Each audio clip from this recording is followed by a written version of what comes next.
What is up, guys? So, today we're going to be talking about salary negotiations and what I think effectively works because there have been plenteous of times where I have had to effectively ask for a specific salary range and a specific salary, and it has worked for me. And I haven't had hiring managers fight me. So, today we're going to make sure that the same happens to you when you do your salary negotiations. If you're new here, my name is Jennifer. I am a full time data analyst and a full time IT baddie. On this page, we talk about all things tech related from vlogs, shopping, tech advice, you name it. So if you like what you hear and see, don't forget to click the subscribe button, like, share, and do all the nice things as we get into today's lesson. So, when it comes to your graduate programs and your internships, this rarely ever qualifies because they usually are a set stipend or a set salary bracket that they're willing to give for a specific grad program. And because you don't have skill sets and things to back you up, it's usually fixed and there's little room for negotiation. So, the advice that I'm going to give is mainly going to be for entry level roles and maybe mid level roles, so anywhere between 0 to like 5 years worth of experience. So based off of my experience interviewing for over 3 years now, salary negotiations can either come up at the screening stage with a recruiter, at the beginning of the hiring process with HR or the hiring manager, or it can actually happen at the end when you get a job offer from the hiring manager or from HR. So now how I usually lead salary negotiations is usually I would do my market research, and my market research usually consists of asking other analysts. Could be from LinkedIn, but I rarely get any salary brackets from there.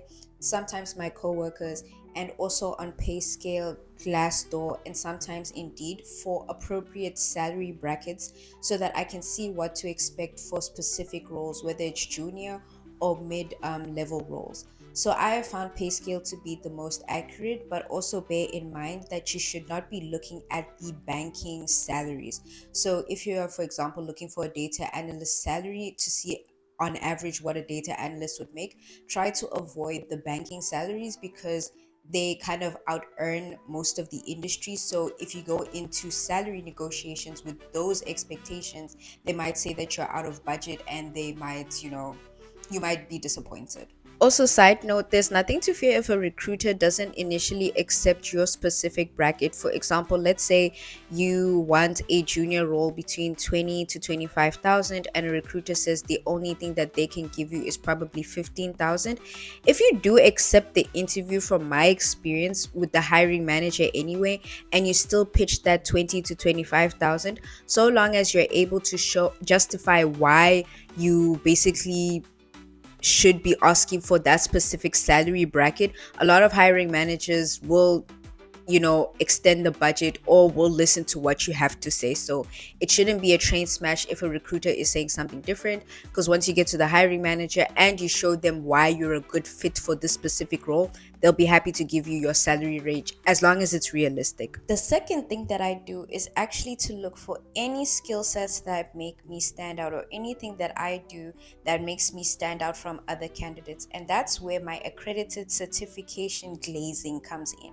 Because a lot of you guys are always wondering, but like, why does Jennifer always say a billion times you must get accredited certifications? You getting accredited certifications is kind of like a twofold thing.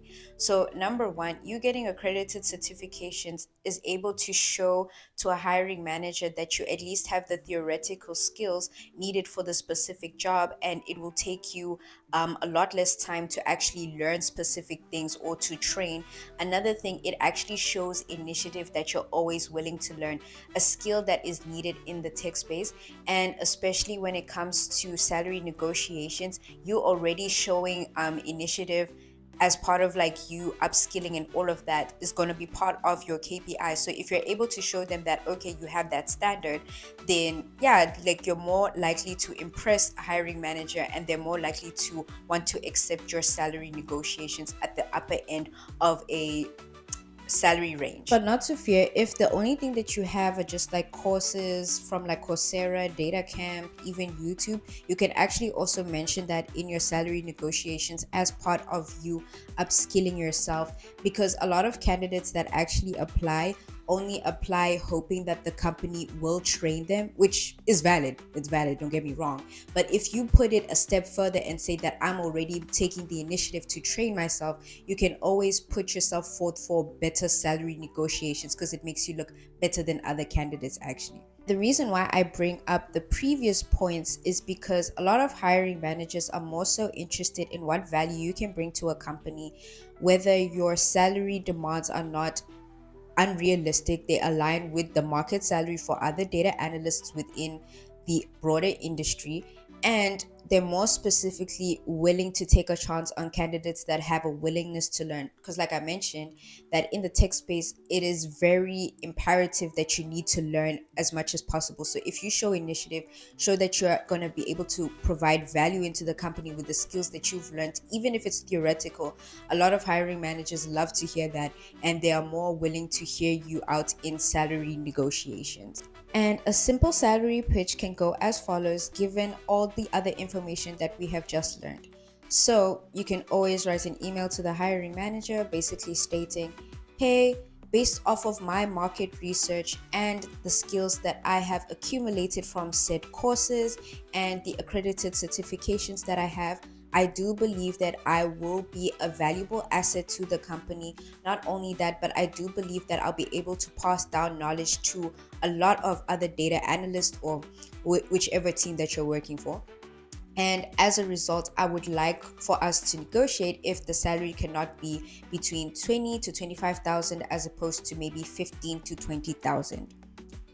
Now, of course, it might backfire in the sense that some companies may not have the budget for that. So after a salary negotiation, they may say, hey, the only amount that we can offer you at this point is 20,000 Rand. If you're happy with it, then you can get the contract later. If not, then you'll just have to part ways. So the worst they can do is say no.